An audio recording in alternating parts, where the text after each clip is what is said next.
Welcome to Courtside, I'm Scott Mitchell. The number one request I get when I'm out on the court is people want to add power to their game. And it brings me back to when I was a golfer, still am, but I don't play very much, and I'm not very good, trust me on that one. It brings me back to when I first started picking it up, and I used to hit the ball up on the green, and I always thought when I watched the good players, it was really cool to watch them suck the ball back or bring the ball back and it would spin backwards on the green. So I always wanted to learn how to do that. So I went up to a good friend of mine and I said, hey, can you teach me how to spin the ball back when it hits on the green? And he said, do you hit the ball past the hole very often? And I thought to myself, no, actually I don't. I'm usually a little bit short of the hole. And so he said, well, if you add spin to it, all you're going to do is bring it back off the green instead of staying up there next to the pin.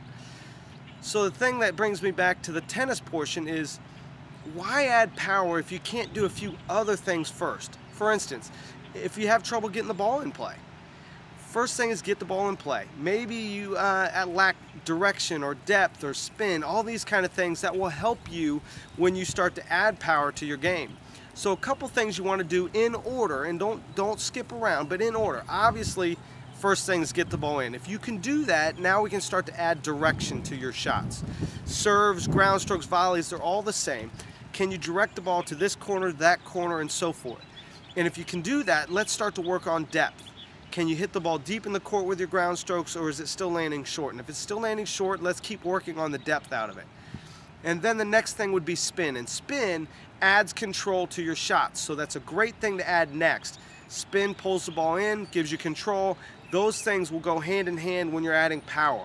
And then the last thing would be to add your power. If you can do the other things, power would be the next step. Try to take those things in order and don't skip around, but get the ball in, add some direction, add some depth to your shots, add some spin, and the last thing you should be working on with your strokes is power. Hopefully that will help you out with adding things to your game as you go. Be patient with your game, and thanks for joining me on Courtside. I'm Scott Mitchell.